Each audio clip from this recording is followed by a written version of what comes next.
자, 제목은 지혜로운 사람은 들을 것이요. 지혜로운 사람은.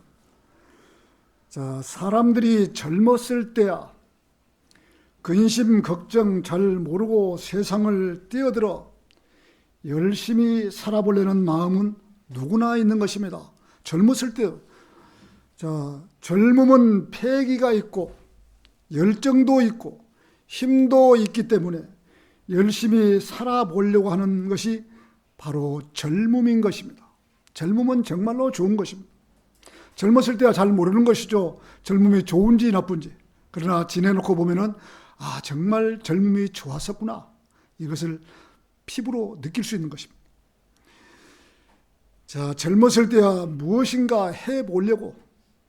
하지만 일거리가 주어지지 않기 때문에 열심히 일을 하고 싶어도 일을 하지 못하고 젊음을 낭비할 수가 있는 것입니다. 요즘 우리 사회에서 건설 경기가 없기 때문에 많은 사람들이 일을 하고 싶어도 일을 하지 못하고 있는 것입니다. 농촌 같으면 밭에 나가서 일을 하면 되지만 도시에서는 마땅히 일거리가 없기 때문에 일을 하고 싶어도 일을 하지 못하는 것, 사람들이 부지기인 것입니다. 요즘 유행하는 인력사무소는 곳곳에 생겨서 성황을 이루었지만 경기가 없기 때문에 일거리가 없어서 사람들을 일터로 내보내고 싶어도 찾는 사람들이 없어서 보내지를 못하고 있다고 합니다.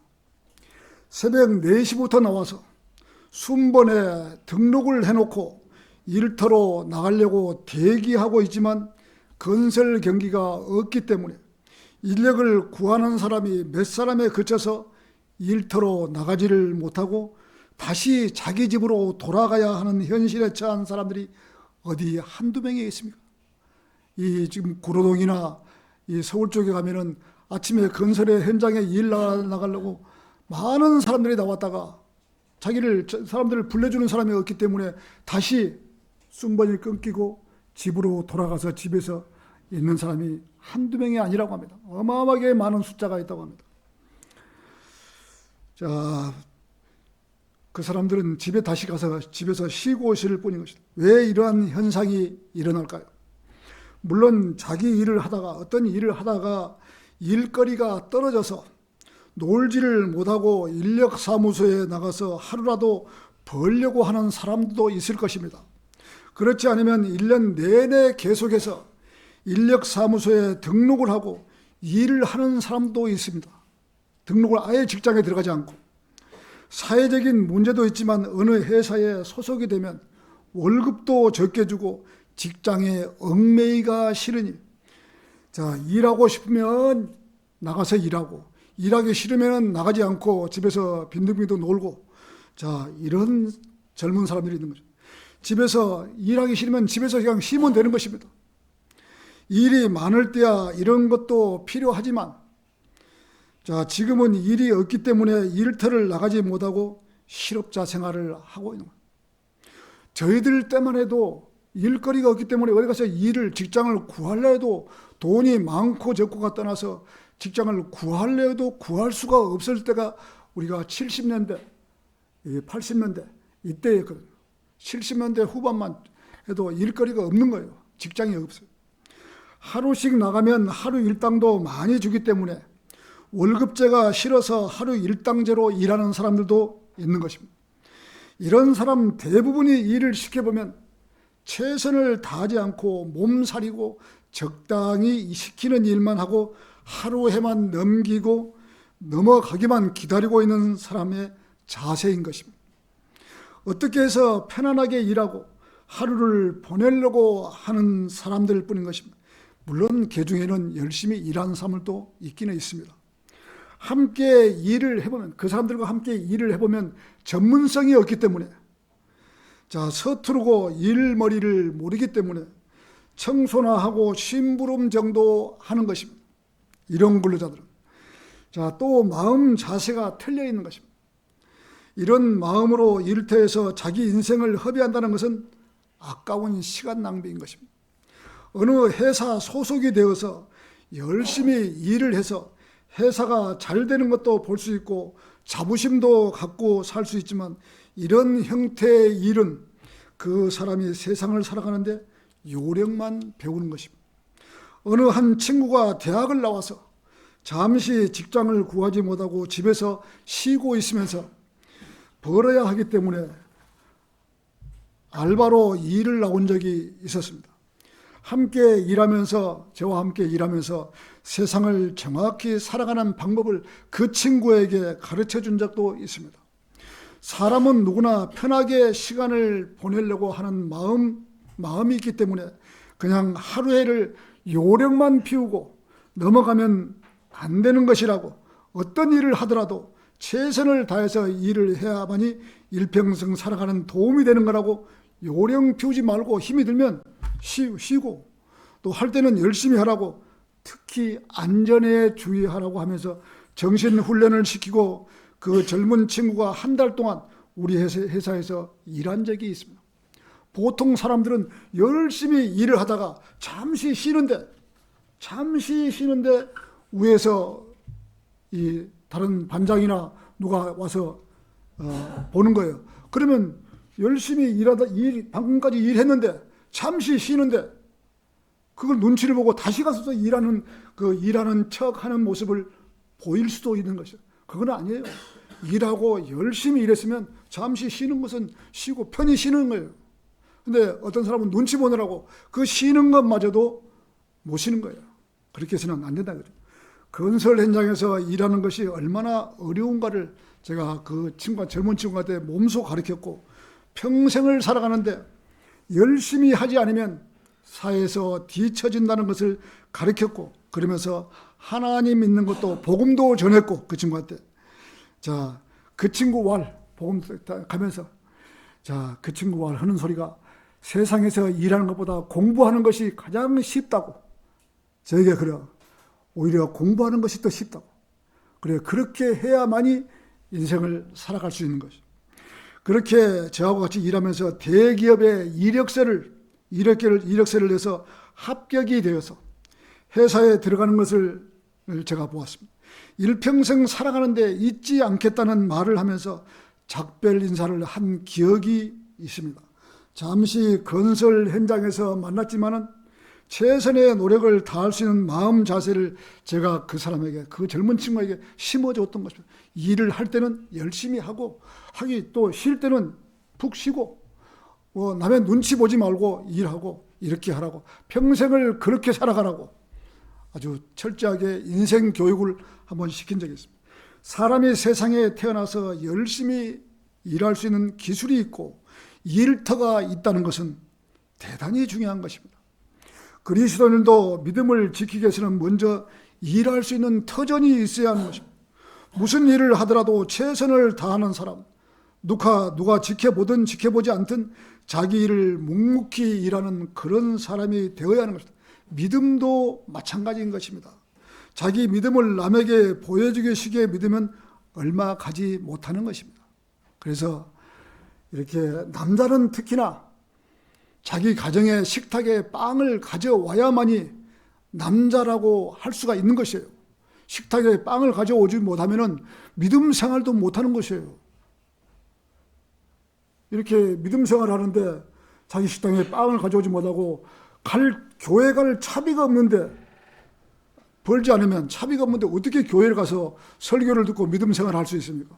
그래서 젊으나 나이 먹으나 누구나 다 세상은 열심히 살아야 된다. 하나님을 믿는 믿음이라는 것은 강제성이 없기 때문에 하나님께 헌신한다는 것은 매우 힘이 드는 것입니다. 저 역시 젊은 날 하나님께 헌신하지 못하고 둘러리 교인으로 살았던 적이 있습니다. 둘러리 교인. 저 역시도 그랬으니까요. 자, 아무리 믿음이 자라게 하고 싶고 하나님을 간절히 믿고 싶은 마음은 있지만 이것이 지속적으로 되지 않았고 작심삼일처럼 지나가면 그 마음이 없어져 버려서 온전히 하나님을 믿는다는 것은 어려웠던 적이 있습니다. 교회에 가서 설교 들을 때는 내가 정말 하나님을 잘 믿어봐야지, 성경도 정말 봐야지 하고 딱 마음을 먹고 집에 오면은 또 마음이 흩어져 가지고 또 세상 것이 좋게 보이고 세상이 크게 보이고 세상이 아름답게 보이고 이러다 보니까 점차적으로 성경도 읽기도 싫고 교회 나가기도 싫고 이러한 둘러리 교인으로 제가 살았던 기억이 있습니다. 물론 그때는 누군가가 성경을 정확하게 가르쳐주는 사람도 없었고 성경을 알지 못하니까 저에게 가르쳐주는 사람도 없었고 성경을 알려고 해도 더 이상 알지를 못했던 것입니다.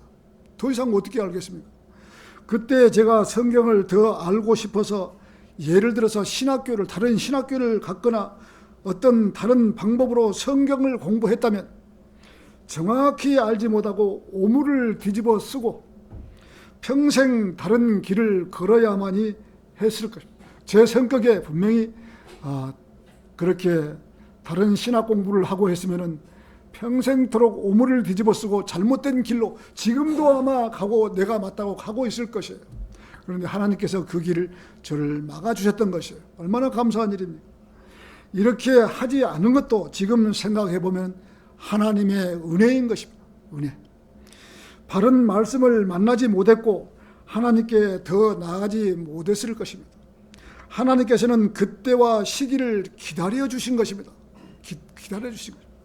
세상 경험과 실패와 낭패를 다 경험하게 하시고 늦게나마 불러주셔서 성경 공부를 하게 했던 것입니다. 왜 일찍 안 불러주고 늦게나마 불러주셨을까요? 제가 처음 킹제임스 성경을 접하고 하나님께 기도한 부분이 있습니다. 하나님, 왜 저를 이렇게 늦게 불러주셨습니까? 조금 일찍 불러줬으면 제가 젊은 날 눈이 좋을 때 성경을 더 많이 보고 하나님께 더 헌신했을 건데 이렇게 늦게 불러주셨습니까? 라고 원망한 적이 있습니다. 나이가 거진 50이 돼가서 47, 8에 이럴 때 불러주셨으니까 얼마나 늦게 불러줬습니까? 일찍 불러줬으면 눈 밝고 좋을 때 젊었을 때 성경도 많이 보고 했을 텐데 늦게 불러주시고 너무 안타까운 것이죠. 그래서 제가 하나님께 이렇게 불평한 적도 있습니다. 하나님 아버지, 저를 조금 일찍 불러주시지 이렇게 늦게 불러주십니까? 라고 하나님께 불평한, 참 이렇게 못된 그런 성격의 소유합니다. 하나님께 불평했던 적이 있습니다. 그 전에야 제 손에 아무리 좋은 성경책을 들려준다고 한들 거들떠 보지도 않았을 것입니다. 그러나 하나님 보시기에 때가 되었던 것 같습니다. 제 마음이 무엇인가 찾고 싶고 마음이 허공에 비어 있으니까요. 하나님을 믿으려고 하는 마음도 있었고 그런 마음이 맞아 떨어졌을 때 사회에서 실패와 낭패를 다 당하고 어디 더 내려갈 데가 없으니까 이럴 때 하나님께서 저를 불러주신 것 같습니다. 그 전에는 저 같은 사람은 하나님 말씀으로 공부하려는 그런 사람이 아니었습니다. 제 성격이 아주 못돼가지고 더 공부하려는 그런 사람이 아니었습니다. 인생의 가장 밑바닥까지 더 이상 떨어질 것이 없을 정도로 밑바닥까지 떨어졌을 때 하나님께서 하나님을 찾기 시작했고 더 강하게 매달렸던 것 같습니다. 육신적으로는 도저히 희망이 없고 앞날도 캄캄하고 더 이상 나라는 사람은 존재의 가치를 느끼지 못했고 정말로 나라는 사람은 이 세상에 살아갈 존재의 가치를 느끼지 못했던 것이죠. 오직 하나님의 힘으로만이 내가 살 수가 있고 믿음을 가질 수 있다는 것을 알고 더 이상 기다리지 않고 오직 하나님께 매달렸던 그러한 시절이었습니다. 얼마나 바보 같은 일. 제가 육신이 잘 되었으면 하나님을 찾지 않고 참 전 세계를 돌아다니면서 휘파람 불면서 돌아다닐 그런 사람입니다. 그러한 인격의 소유자였습니다. 그러한 저를 하나님께서 말씀에 전념할 수 있도록 해주셨고 그 말씀을 매일 생활에 접목을 하고 하나님께 부르짖고 찾던 시절이 있었기에 하나님께 더 가까이 갈 수 있었던 것 같습니다. 그렇다고 저희 믿음이 좋다고 자랑하는 것이 아닙니다. 여러분들에게 제가 믿음이 좋다고 자랑하는 것이 아닙니다. 여러분들도 어떠한 방법으로도 하나님께 가까이 가시라고 제 소견을 잠시 말씀드리는 것입니다. 제가 제 인생을 뒤돌아보면 한 가지도 잘한 일이 없고 오직 후회와 아쉬움만 남는 그러한 생활이었습니다. 그런 저를 하나님께서는 버리지 않으시고 감싸주시고 또 믿음 안에서 살 수 있도록 은혜를 베풀어 주셨던 것입니다. 그래도 한 가지 잘한 일이 있었다면 하나님의 말씀을 붙잡고 헌신하고자 했던 그런 마음이 저에게 있었던 것 같습니다. 인간은 어떤 큰 계기가 없다면 자기가 가던 길에서 돌아서기가 매우 힘이 드는 것 같습니다. 그런 것이 그렇게 되지는 말아야 하는데 어떤 시험이나 고난을 받고 나서 돌아서려는 그런 마음으로 믿음 생활을 하지 말아야 하는데 꼭 그렇게 당하고 나서 돌아선다는 것은 정말 잘못된 것입니다. 매를 맞지 않고 돌아서도 얼마든지 돌아설 수 있었는데 꼭 매를 맞고 하나님께 매를 맞고 돌아서는 그러한 인간이었다. 고난과 시련을 받기 이전에 돌아서서 하나님께 헌신하는 그러한 사람이 얼마나 많이 있습니까?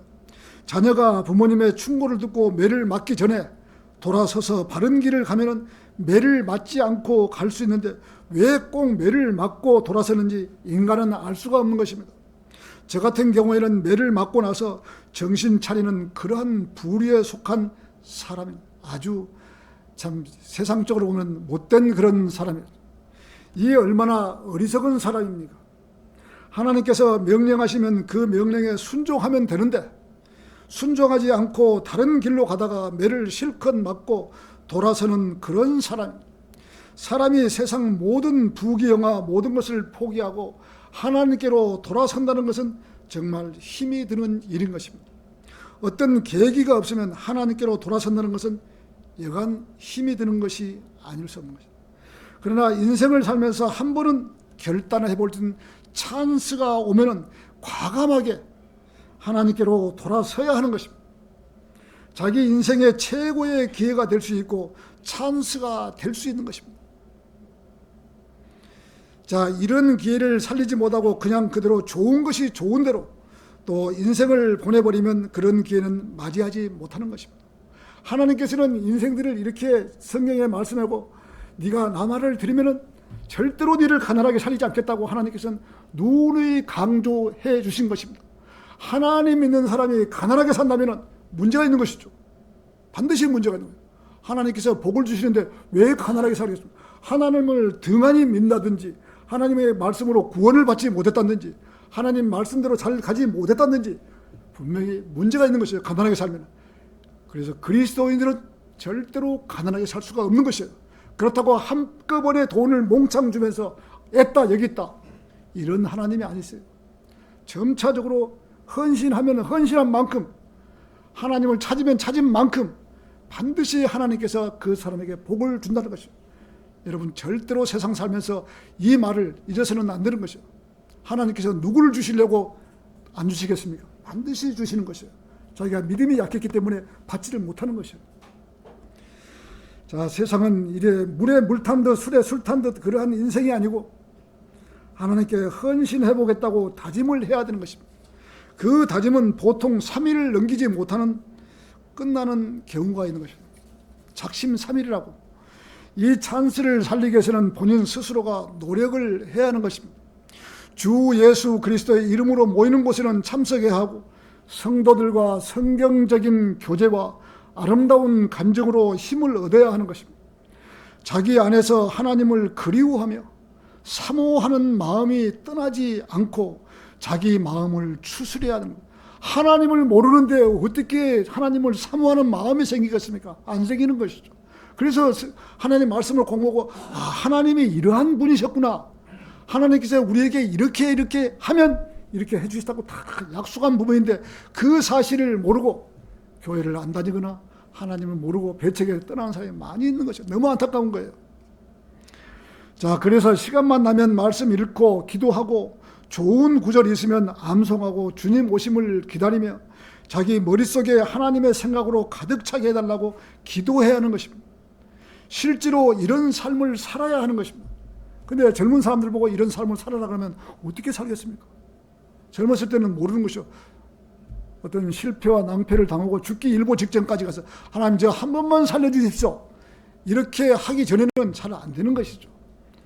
사람이 세상이 좋게 보이고 크게 보이고 휘황찬란하게 보이기 때문에 세상으로 떠내려가는 것이죠. 그런데 요즘 정말 이렇게 살기가 힘이 드는 거예요. 전화기만 열면 홍수처럼 쏟아지는 세상 뉴스로 인해서 전화기에서 손을 뗄 수 없을 만큼 유혹을 하고 있는 것입니다. 웬만한 마음으로 믿음 생활을 한다는 것은 어려운 것입니다. 저희들이 살 때는 20년 전이나 10년 전이나 이때는 유튜브라는 것이 발달이 되지 않았던 것입니다. 그래서 전화기는 전화하는 것 외에는 별 쓸 용도가 없었어요. 그렇기 때문에 전화기를 보고 시간을 뺏긴다는 거나 이런 것은 없었던 것이죠. 자, 지금은 그렇지 않은 것입니다. 전화기만 열면 사람들의 마음을 송두리째 빼앗아가는 그러한 뉴스들이 온통 깔려 있는 것입니다. 설교를 들으려고 해도 유튜브에 들어가야 합니다. 그러니 성도들이 믿음 생활을 한다는 것은 힘이 드는 것입니다. 누가복음 18장 8절에서는 인자가 올 때 그가 지상에서 믿음을 발견할 수 있겠느냐? 찾아볼 수가 있겠느냐?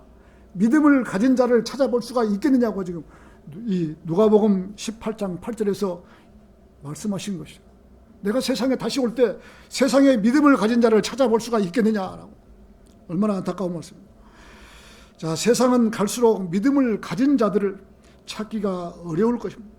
20년 아니 10년 전과 확실히 다르기 때문에 믿음으로 산다는 것은 힘이 들 것입니다. 그러기에 현 시대 성도들이 믿음으로 하나님께 다가가는 것이 어려운 것입니다. 그렇다고 해서 믿음을 저버릴 수는 없는 것입니다. 세상에 태어나서 이렇게 하나님 말씀으로 구원받고 살아가는 이보다도 잘한 일이 없는 것이에요. 세상에서 대통령하고 이 땅에 재벌을 흔들 무슨 상관이 있겠습니까? 오늘 저녁에라도 이 세상을 떠나면 모든 것을 내려두고 가야 되는데 그런 인생이에요. 인생이 대단한 것 같지만 그렇지 못하는 것이에요. 어떠한 방법으로도 하나님을 찾고 찾아야 하는 것입니다. 하나님을 찾고 찾아야 되는 거예요. 그것이 인생을 살았던 가장 큰 보람이기 때문에 저희는 세상에 정신 팔기 싫어서 아예 그냥 TV를 그냥 없애버린 지가 꽤 오래됐어요. 텔레비전을 보지 않으니 또 전화기나 유튜브가 또 이 괴롭히고 있는 것입니다. 그게 또 시험이 요즘은 어린 애들에게 초등학교만 들어가면 전화기를 손에 들려줍니다. 자, 어린 아이들이 전화기만 가지고 하루를 보낼 정도로 전화기에 빠져 있는 것입니다. 딱딱한 교회 설교보다는 듣는 것은 재미가 없기 때문에 듣지 못하고 재미있는 프로그램만 보니 정신적으로 문제가 되어버리는 겁니다. 이렇게 사회적으로 문제가 되니 개인적으로 믿음을 가지고 하나님을 섬기고 산다는 것은 어려울 것입니다. 그러니 사람들이 큰 교회에 나가서 CCM 찬양이나 하고 기타 치고 드럼 치고 재미있는 음악을 하면서 교회 생활을 하면서 교회 갔다 왔다는 그 안도의 한숨을 쉬면서 주일날을 보내는 것입니다. 이것이 현대인의 주일날 경배에 참여하는 것이고 믿음 생활을 한다고 하는 믿음의 자세인 것입니다. 그러니 세상에서 믿음을 가진 자를 찾기가 어려운 것입니다. 이런 사람들 속에서 믿음을 쌓기란 어려운 것입니다. 그렇다고 세상 교인들처럼 그렇게 살다가는 믿음을 쌓기란 더더욱 힘이 드는 것입니다. 하나님께 헌신하지만 온전히 헌신한다는 것은 자기의 죽음과 맞바꾸는 그러한 일일 것입니다. 자, 바르게 살아보려고 하면 세상에 유혹이 밀려오고 직장에서나 어디에서도 이상한 사람으로 여기는 것입니다. 세상 사람들과 한데 어울려 살면서 믿음을 지켜야 하기 때문에 여간 힘이 드는 것입니다. 사도 바울은 고린도서 5장 9절에서 내가 너에게 한 서신에서 음행하는 자들과 사귀지 말라고 기록하였노라고 하시면서 우리 고린도전서 5장 10절을 한번 보시겠습니다. 고린도전서 5장 10절.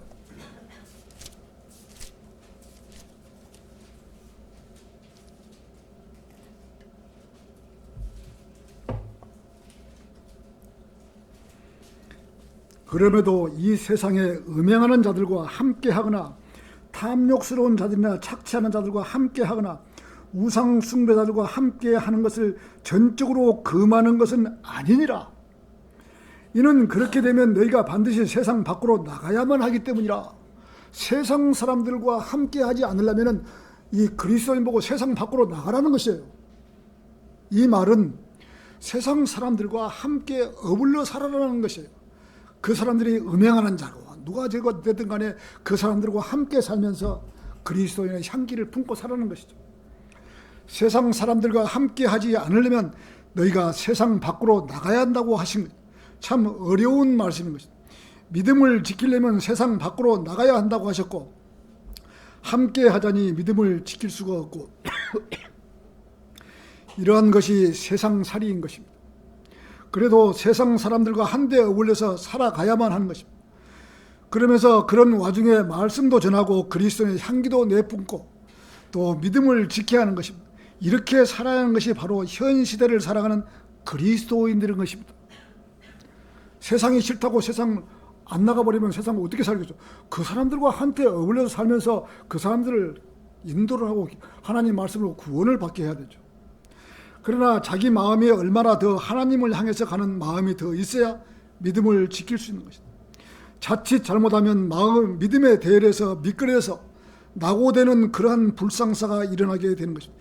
이것이 바로 마지막 때의 믿음을 지켜야 하는 지금 이 시대의 신약 성도들의 고충인 것입니다.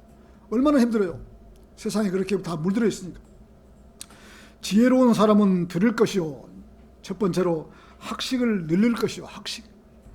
오늘 본문 말씀에서는 지혜로운 사람은 들을 것이요, 지혜를 안다는 것은 도덕적 영적 문제를 판단하고 영적 문제들을 분별하는 능력을 갖는 말입니다. 성경에 나오는 참된 지혜는 세상 지혜보다 훨씬 우위에 있는 것입니다. 그리스도인은 세상적인 지혜보다 하나님의 말씀의 지혜가 있어야 하는 것입니다. 세상적인 지혜는 고작 해봐야 이런 것입니다. 고작 해봐야. 야고보서 3장 15절에서는 이런 지혜는 위로부터 내려오는 것이 아니요, 세상 사는 지혜는 위로부터 내려오는 것이 아니라 이거죠. 오히려 땅에 속하고 유욕적이며 마귀적인 것이라. 세상 지혜는. 자, 시기와 분쟁이 있는 곳에 혼란과 악한 행위가 있기 때문에 세상에서 아무리 세상 지혜가 충만하다고 해도 혼란과 온갖 악한 행위뿐인 것입니다. 야고보서 3장 17절에서는 그러나 위로부터 온 지혜는 첫째로 순수하며 다음은 화평하고 온화하며 간청을 잘 들어주고 자비와 선한 열매들로 가득하며 편파적이지 않고 위선이 없느니라. 아무리 사람이 세상 지혜가 있다고 한들 그 지혜는 세상적일 수밖에 없는 것입니다. 사람이 세상을 사노라면 세상 지혜도 필요한 것입니다. 필요한 것입니다. 자, 그래야 사회생활을 완만하게 해 나가는 것입니다. 지혜가 없으면 세상도 살기가 힘든 것이에요. 그러나 우리가 성경에서 말하는 지혜는 욥기 28장 28절에서는 자, 그러면서 사람에게 친히 말씀하시기를 보라, 주를 두려워하는 것이 곧 지혜요. 주를 두려워하는 것이 곧 지혜요. 자, 악에서 떠나는 것이 명철이라고 하십니다. 지혜와 명철. 한마디로 말해서 지혜는 하나님을 두려워하는 것이 지혜고 악에서 떠나는 것이 명철이라고 하신 것이죠. 하나님을 믿는 사람들은 하나님의 무서움을 알고 있는 것이, 우리들이 사랑의 하나님만 알고 있다면 큰 오해를 하고 있는 것이다. 자, 하나님께서는 구원받은 성도들을 한없이 사랑하지만 그러나 구원받은 성도가 죄에 거하면 몹시 안타까워하시며 괴로워하시는 것입니다. 하나님께서는 죄를 미워하십니다. 그래서 하나님께서 자신이 창조한 덮는 그룹, 하나님 보좌를 덮는 그룹이 죄를 지었을 때 셋째 하늘에서 쫓아내버렸던 것입니다. 마귀를 셋째 하늘에서 그냥 쫓아내버렸던 것이죠. 그 쫓아낸 그룹이 사탄이 되어서 인간들을 자기 편으로 만들어버렸고 세상에 죄가 들어오도록 만들어버린 그룹이 바로 사탄인 것입니다. 사탄, 마귀인 것입니다.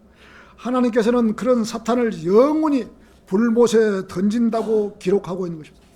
그러나 구원받은 성도들은 사랑하십니다. 얼마나 사랑하시냐면 너의 어여쁜 자야 일어나 떠나자. 하나님께서 우리를 데리러 오실 때 솔로몬서 너의 어여쁜 자야 일어나 떠나자. 구원받은 성도들은 이렇게 한 사람 한 사람 여러 사람 몇 억명이 될지 몰라도 한 지체를 만드는 거예요. 한 지체. 그 지체가 신부가 되는 거예요. 신부. 그 신부를 전체 한 피부의 지체가 되고 또 어떤 사람은 뭐 입술의 지체가 될 것이고 어떤 사람은 뇌의 지체가 될 것이고 어떤 사람은 손의 지체가 될 것이고 이 지체가 돼서 한 신부를 이루는 것이에요. 구원받은 성도 몇 억명이 되실지라도 그 지체를 보고 예수님께서 오셔서 너희 어여쁜 자야 일어나 떠나자. 신부로서 영원히 하나님과 함께 사신다고 성경에 약속해 주신 거죠. 성경에서 이 성경은 사실인데 성경에 어떤 구절을 믿고 어떤 구절은 못 믿겠어요. 이 성경 말씀은 그대로 하나님께서 우리 인간에게 편지로 써놓은 것이에요. 이대로 믿으면 되는 것이에요. 근데 이 사실을 믿지 못한다면 안 되는 것이죠. 자, 이런 신부가 죄를 지으면 하나님께서 괴로워하시는 것입니다. 신부인데 죄를 지으면 괴로워하시는 것입니다. 성도가 죄를 짓고 자백하고 참회하면 징계를 내리시지 않지만 죄를 지어놓고 자백도 하지 않고 참회도 하지 않으면 징계라는 고난을 주시는 것입니다. 성도는 죄를 지었다면 이런 징계가 하나님으로부터 내려오시기 전에 미리 자백을 내는 거죠. 자백이라는 것은 카톨릭에서 말하는 고해성사나 어떤 이 대강당에서 강당에서 내가 무슨 죄를 지었다고 이렇게 발표하는 것이 아니에요. 마음속으로 주님, 제가 지나가다가 남을 미워하고 욕하고 이런 죄를 지었습니다. 물론 이 죄도 십자가에서 주님께서 다 용서를 했지만은 제가 또 죄를 주님 앞에 자백합니다. 이 죄를 용서해 주십시오. 다시는 이런 죄를 짓지 않도록 해 주십시오. 라고 기도하는 것이요. 다음에 또 지면 또 그렇게 하고 또 지면 또 그렇게. 이미 하나님께서는 인간의 죄를 다 용서를 해 놓으신 것이요. 그러니까 우리가 새로 씻기만 하면 되는 것이요. 그것이 인간의 죄 문제를 자백하는 것이요. 어떤 큰 가서 다른 사람들 앞에 가서 죄를 자백하는 것이 아니요. 우리가 누구한테 가서 목사님 제가 죄를 이렇게 지었습니다. 그 보고하는 것이 아니에요. 자기 혼자 하나님과 이 자기만의 대화로서 하는 것이지. 어디 가서 제가 주님 목사님 제가 이런 죄를 지었으니까 하나님 용서. 그것이 바로 카톨릭에서 말하는 고해성사예요. 아주 잘못된 것이에요. 그래서 그 신부가 그 사실을 알고 나중에 딱 당신은 무슨 죄를 지었으니까 이 교회에서 떠나면 내가 고발하겠다. 이런 올가미를 제공해온 꼴밖에 되지 않는 거예요. 그래서 죄는 누구한테 자백하는 것이 아니고 본인 스스로가 하나님과 1대1로 죄 자백을 하는 것이죠. 자, 징계가 왔다면 너무 늦은 것이다. 구원받은 사람의 징계가 왔다면 너무 늦은 것이다. 그래서 성도는 하나님을 두려워하는 것이 바로 지혜인 것입니다. 어떤 죄를 지으면 이거는 죄였구나. 돌아서는 것이 명철이고. 자, 지혜가 있고 사랑받는 자들은 하나님께서 기뻐하시는 일을 하는 것입니다. 하나님께서 기뻐하시는 일은 큰 일을 행하는 것도 있지만 하나님께 기도하고 묻고 의뢰하고 주님과 동행하는 삶을 사는 것이 기뻐하는 일인 것입니다. 자기 안에 계신 성령님을 충만하게 해드려서 기쁨이 넘치는 생활을 해야 하는 것입니다. 제 안에 들어오십시오. 우리가 구원받은 성도를 제 안에 우리가 막바지 영접 기도할 때 제 안에 들어오십시오. 저를 구원해 주십시오. 그러면은 성령님이 우리 안에서 내주하고 계시는 것이요. 이 안에 성령님이 계시. 그래서 죄를 지면 그 죄야. 그 짓지 마. 이 안에서 양심의 호소를 하는 거죠. 성령님께서. 그래서 우리가 이 찬양을 하거나 성경을 보면 이 성령이 충만해졌고 막 성령으로 충만한 생활을 할 수 있는데 어떤 죄가 하면은 성령님은 아주 소멸돼 가지고 이 육신적인 것만 계속 하는 거예요. 그래서 성령으로 충만하면 죄를 질 수가 없는 거예요. 그렇다면 성령님을 가장 기쁘시게 해드리는 것은 하루에 시간 나는 대로 말씀 보고 또 말씀을 전하고 성도들과 교제하면 성령으로 충만하게 되는 것입니다. 그래서 구원받지 않은 사람들을 만나면 복음도 전해야 합니다. 복음.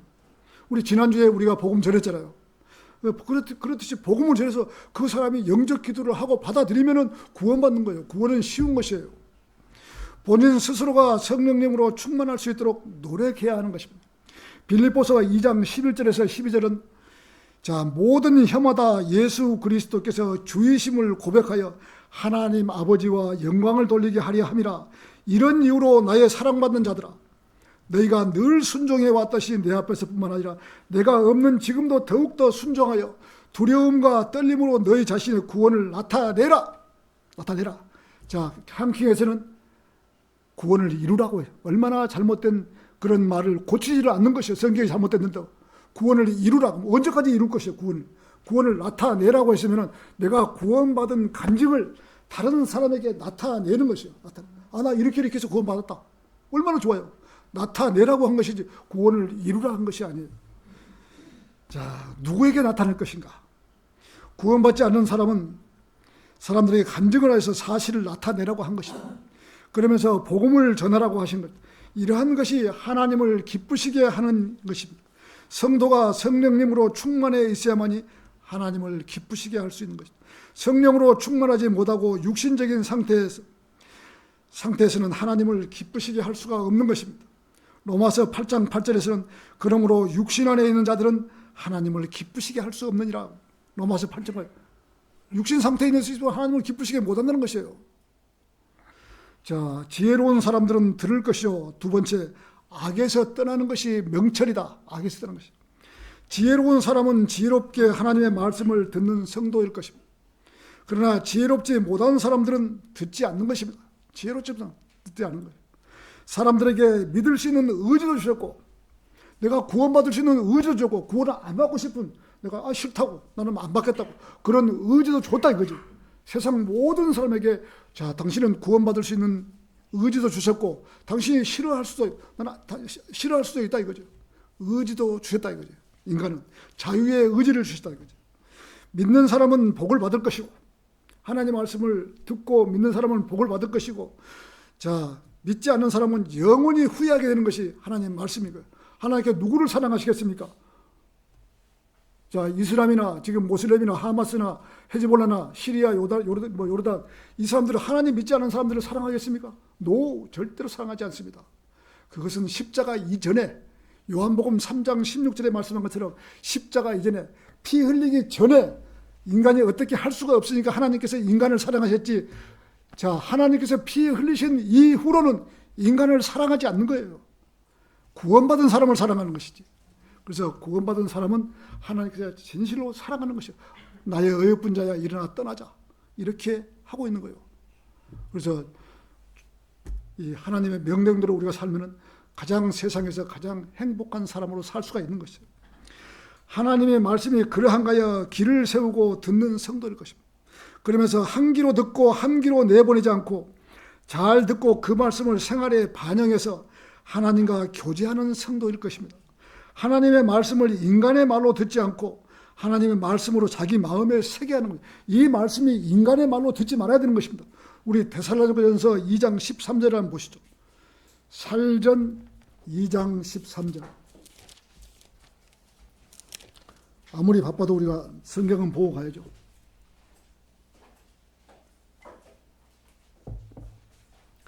2장 13절에서는 이런 까닭에 우리가 또한 하나님께 끊임없이 감사하노라. 이는 너희가 우리에게서 들은 하나님의 말씀을 너희가 받아들였을 때 너희가 그 말씀을 사람들의 말로 받아들이지 아니하였고 그 말씀이 진리 안에 있는 것 같이 오직 하나님의 말씀으로 받아들였기 때문이라. 그 말씀이 또한 믿는 너희 안에 효과적으로 역사하느니라. 이 말씀은 인간의 말이 아니고 하나님께서 주신 말씀이라 이거죠. 하나님 말씀을 받아들이면 축복을 받는다 이거죠. 하나님의 말씀을 들었을 때 그 말씀이 인간의 말로 받지 말고 오직 하나님의 말씀으로 받아들이라는 것입니다. 이렇게 성경 말씀을 믿고 믿음 생활을 한다면 하나님의 말씀을 신뢰할 수 있고 믿음이 생기는 것입니다. 성경 말씀은 절대적으로 하나님께서 우리 인간들에게 주신 말씀인 것입니다. 변개, 삭제, 첨가를 해서는 안 되는 것입니다. 우리들이 평상시에 하나님께 기도할 때 지혜와 명철과 분별력을 달라고 기도하고 있는 것입니다. 지혜를 달라고 하시는 것은 하나님 말씀을 더 알게 달라고, 지혜를 달라고 하는 것입니다. 우리들이 성경을 알면 알수록 하나님을 두려워하심을 알게 되는 것입니다. 하나님께서 솔로몬이 구할 것을 구하라고 솔로몬에게 이야기를 한 것이에요. 솔로몬은 이 하나님께 지혜를 달라고 기도한 것이죠. 재물을 달라고 기도한 것이 아니라 지혜를 달라고 솔로몬이 기도를 했던 것이죠. 솔로몬은 하나님께로부터 지혜를 받은 것이죠. 지혜. 재물을 받은 것이 아니고 다 지혜를, 그래서 솔로몬이 지혜롭게 정치를 한 것이죠. 지혜는 여러 가지 세상을 살아가는 지혜도 있고 영적 교훈을 얻는 지혜도 있고 여러 가지 일을 할 때도 지혜를 달라고 할 수도 있고 이 생각이 잘 나지 않을 때도 지혜를 달라고 할 수도 있고, 또 어떤 문제를 풀려고 할 때 지혜를 달라고 할 수도 있고, 하지만 지혜의 결론은 하나님을 두려워하는 것이 결론인 것입니다. 모든 것이 다 있지만 우리가 살아가면서 어떤 계약할 때도 지혜를 주십시오. 계약을 잘하게 지혜를 주십시오. 어떤 하나님께 계속 지혜를 달라고 요구를 하는 것이에요. 그 결론이 하나님을 두려워하는 것이 결론이에요. 하나님을 두려워하는 것이. 주를 두려워할 때 주님께 더 가까이 갈 수 있는 것입니다. 하나님의 두려워하는 사람이 주님께 더 가까이 갈 수 있는 것입니다.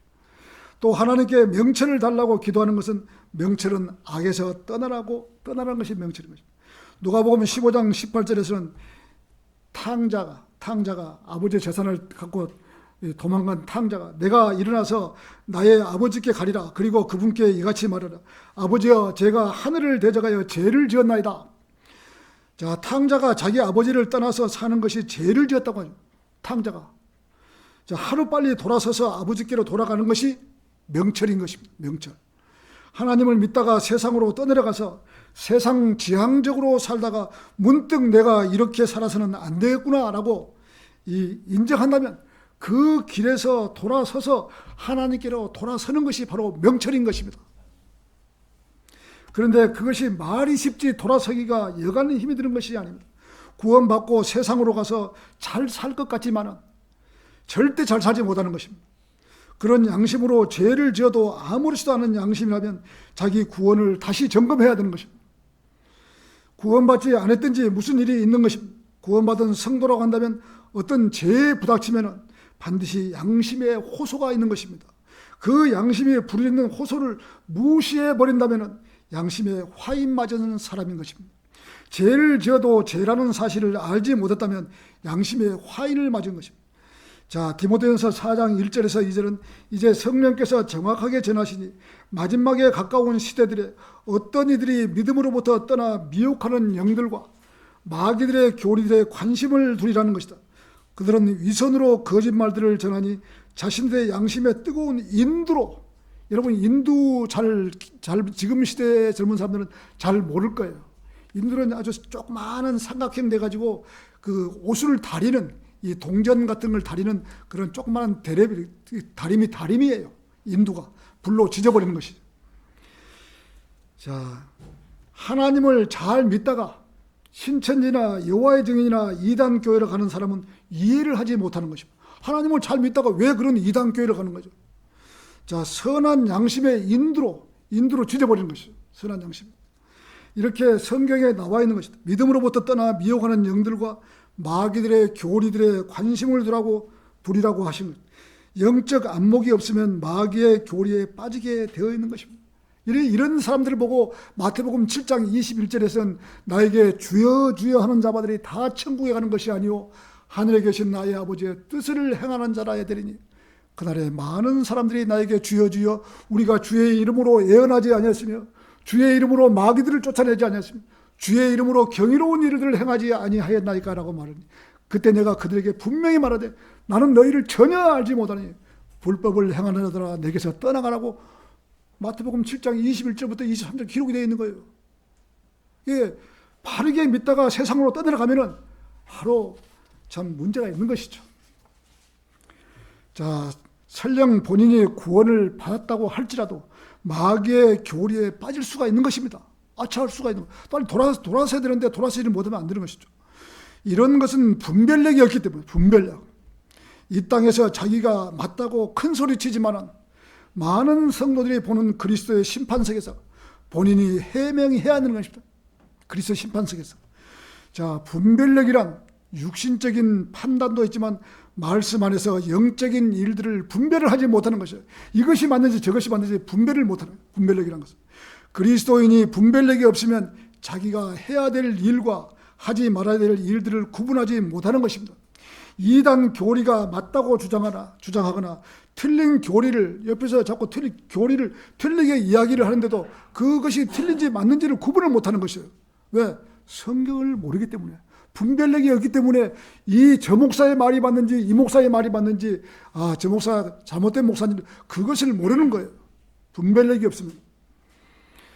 자, 그 사람의 기분에 맞춰서 동의하거나 이것이 맞는지 저것이 맞는지 구분할 수가 없는 것입니다. 성경에서는 디모데후서 3장 16절에서는 제가 읽어드릴게요. 디모데후서 3장 16절에서는 모든 성경 기록은 하나님의 영감으로 주어진 것으로 교리와 책망과 바로잡음과 의로 훈육하게 유익하니. 처음에 뭐라 했습니까? 교리와 책망과 바로잡음과 의로 훈육하게 유익하니. 교리가 제일 먼저 나오잖아요. 근데 교리를 잘 모르면은 이렇게 무슨 저 사람이 이단 소리를 해도 내가 모르는 거예요. 분별력이 없어져 버린 거예요. 교리가 제일 먼저 나오는 성경적 교리를 구분하지 못하고 이것이 맞는지 저것이 맞는지 구분하지 못하는 것이 분별력이. 세상 사람들이 분별력이 없기 때문에 이 교회가 맞는지 저 교회가 맞는지 여러 군데를 돌아다니고 가서 그냥 CCM이나 하고 찬양이나 하고 이렇게 하고 끝이라고 하면 절대 그렇게 해서는 안 되는 것이죠. 자, 분별력이 없으면 성도들의 눈치를 보게 되어 있는 것입니다. 교리라는 것은 제일 먼저 성경적 교리를 보아야 하는 것입니다. 성경에서 그러한가를 보아야 하고, 성경에 없는 것은 성경대로 믿는 사람들의 전통이 있는 것입니다. 전통도 무시할 수가 없는 것입니다.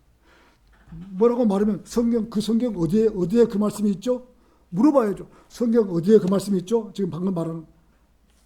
그러면 말을 못할 거아니에요. 성경에 없는 말을 해서는 안 되는 것이죠. 성경에 있는 말만 가지고 해야죠.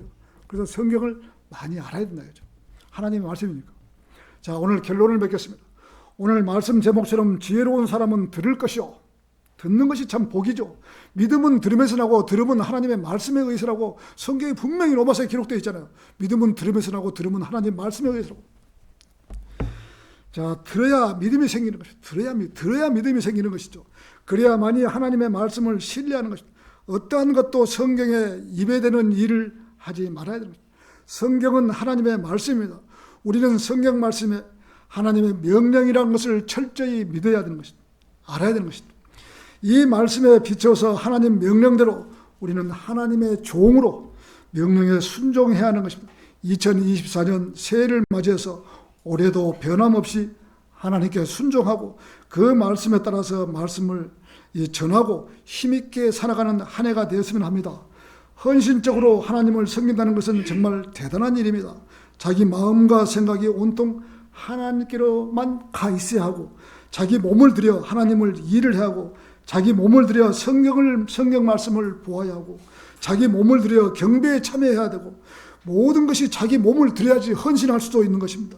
구원은 그야말로 공짜로, 은혜를 공짜로 받지만은 상은, 우리가 왕관이나 이런 상에 보석이 박히는 것은 우리가 앞으로 영원토록 살아갈 거잖아요. 보석의 상을 받는 것은 자기가 구원받고 난 이후에 행위로, 내 몸으로 해야지 상을 받는다는 것이에요. 하나님을 위해서 무슨 일을 하더라도 자기 몸을 내어놓아야지 상금을 쌓을 수 있는 것입니다. 천안생명 침례의 성도들이 지금까지 지식과 믿음을 쌓는 기간이라고 한다면 이제부터는 그 믿음을 바탕으로 남에게 베푸는 그러한 한 해가 되어야 합니다. 헌신적으로 열정적으로 거리설교와 구령하는 2024년이 되었으면 합니다. 자, 설교를